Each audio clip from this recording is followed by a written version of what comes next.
Let's listen to this. What does Allah Ta'ala want from us? Especially the people of Iman, belief. What does Allah Ta'ala want?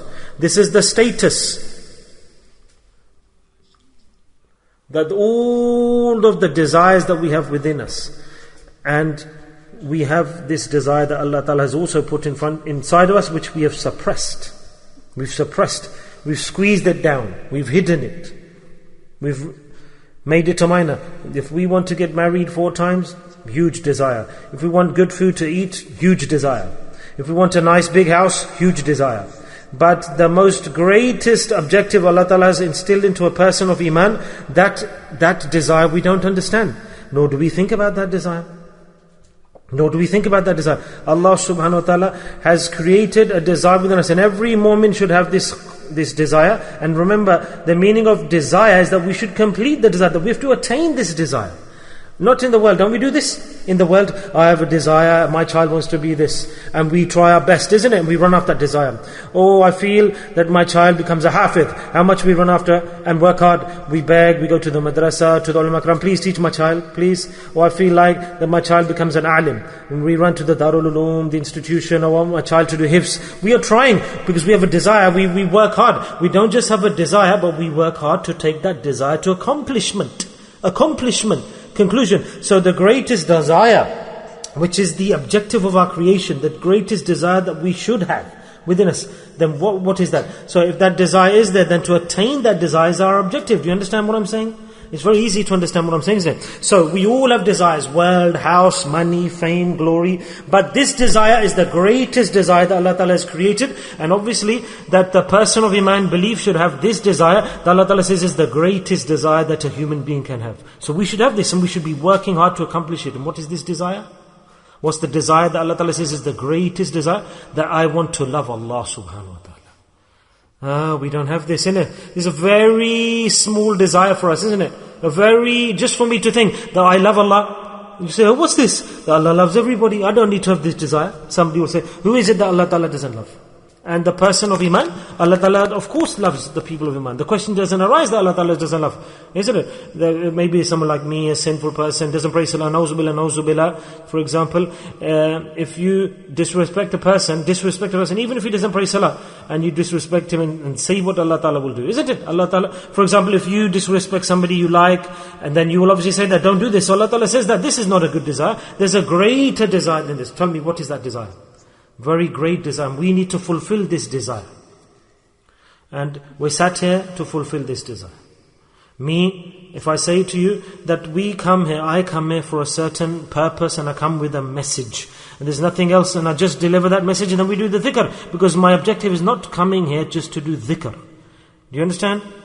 That's not our purpose. So brothers, Allah Ta'ala has created all the human beings, and the people of Iman are greater. And if we don't know our purpose and objective, when we're getting old and we're going close to our grave, Allah will ask us that the thing that I instilled into you, why did you not fulfill that? What is the answer we'll give? Allah will say, I created within you an objective, a purpose, why didn't you fulfill it? So Allah's put into us a desire, which is the greatest desire, which we have to accomplish, is that Allah should be loving us. Say Subhanallah.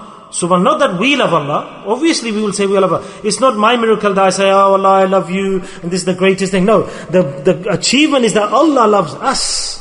This is the achievement we need to. We need Allah Ta'ala to announce that He loves us. And what is it that has stopped us? Ghaflat, negligence and laziness. Is it laziness in my eyes, in my ears, in my body? No, in my heart there's laziness. In my heart there's neglect. The laziness of the heart is what destroys a human being.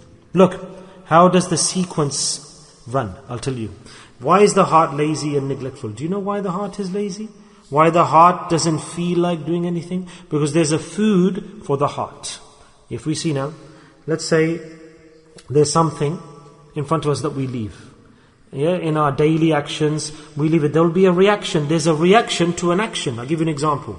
There's a person who does exercise every day. Exercise. He's fit, he's slim, he's tender, he's used to it, he's made his body, he's strong, powerful. Then he leaves exercise. Then his body will start to flab. Yeah? And the muscles that he made, the biceps, he leaves the exercise, then the muscles will sag. They'll drop.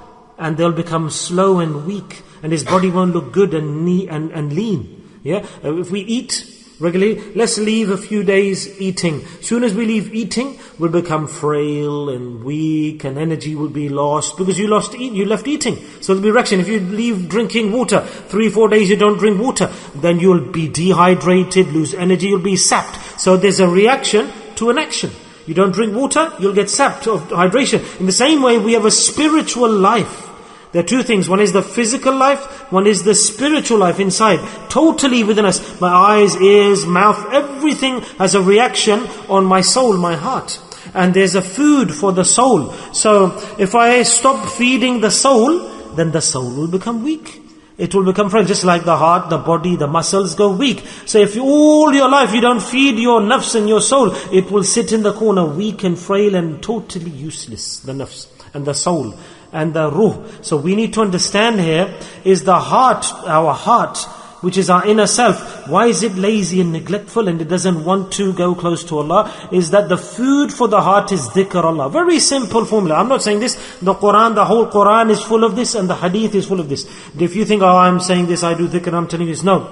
The person, if he doesn't understand this point, refer to the Quran. Every Muslim has to understand this, that the food for the heart is dhikr of Allah. Okay? So, if we leave dhikr, then the heart becomes weak. If we leave food, physically the body goes downhill. If we leave dhikr, then the heart becomes ghafil, lazy. Direct effect of the food, if we leave it, is on the heart. So whichever human being is far from dhikr, and he doesn't do dhikr, then his heart is ghafil, lazy. This hadith, clear cut in the hadith, is defined that person's dead.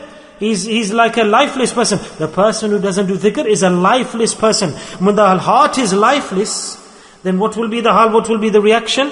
That person will be close to the nafs, the desires. Close to what?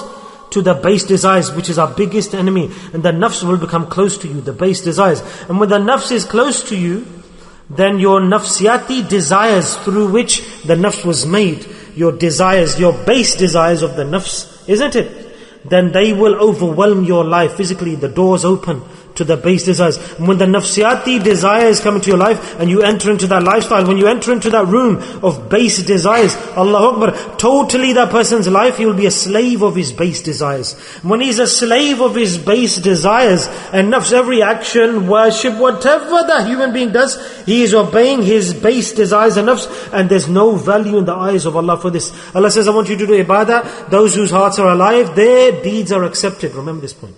Remember that Quran I'm telling you here. Quran. Dawood alayhi salam. Hadhrat Dawood alayhi salam. Allah Ta'ala said, Dawood announced that, look here, that how Allah subhanahu wa ta'ala makes people, His creation, His beloved. As Allah Ta'ala said, Dawood, announce to the people that I love the action of dhikr. Allah Ta'ala is saying, what was it, Dawood alayhi salam? That announced Dawood to the people that I love dhikr action, and whoever loves dhikr, then he will love me and I will love him. Subhanallah. Great statement. So have we not got the path? What's the path? That Allah Himself is saying automatically that I'm loving you, my creation. What's the amal?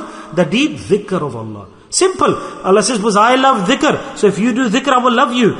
Tell them, O Dawood alayhi salam. And whoever, Allah Ta'ala says, I love dhikr. And whoever man or woman does dhikr, Allah says, I love that man or woman. Allah Ta'ala announces that all of you should be close to me. Allah says, I will make every one of you human beings beloved to me if you do my dhikr. So what's the sequence? How does a person become Allah's beloved? When we do dhikr of Allah, then our heart goes far from laziness, ghaflat. When your heart goes far from neglect, and then you go far from shaitan and your base desires and nafs, then you don't get overwhelmed by your nafs and the desires, but you are overwhelmed by sharia and sunnah. You think, how shall I live my life? It's easy for you then to follow Sharia. You start loving the Sunnah of Rasulullah sallallahu alaihi wasallam. No wali of Allah ever passed from this world. No wali of Allah who lived in this world. Take any one of them from the thousands in history. What was the basis of their life? Quran and Sharia. Nothing else. Nothing else. Miracles Allah gave to them, yes. But they never went after karamat or miracles or vision. They said, no, let me present Quran, Sharia and Sunnah as the success criteria. They never made miracles and supernatural powers. Never did they use karama to propagate deen or to do dawah. Yeah, maybe others were waiting or looking out for these things, but their status special was whenever they gave dalil and proof, Quran and Sharia, Quran and Sunnah. That was their life and their statements. Never did you find anything else from their life. And the biggest karamat miracle of a wali is that he is so steadfast on the sunnah of Rasulullah ﷺ. He is extremely steadfast on the sunnah. And those whose hearts, when they start doing dhikr of Allah, and those whose hearts who look here, what a great sign here. You will see straight away from that person. When there's a person, a human being, if for example we today also do this, if we want to be pious, what should we do? We should start with dhikr of Allah. And as soon as you start doing dhikr of Allah, and you work hard on dhikr of Allah with the fadl of Allah, then the first thing that happens is what? That the life will become a reflection of the sunnah of Rasulullah. The first thing you'll start to love is the sunnah. So before we did dhikr, it's so hard, I can't practice this. Oh, it'll be difficult. Oh, this is too difficult in society. Oh, it's hard for me to do this. But as soon as dhikr of Allah is started, because the heart becomes alive, and the first thing the heart will do when it becomes alive, it will give you the message of how to become beloved to Allah, through which you can become the beloved to Allah. Because when the heart announces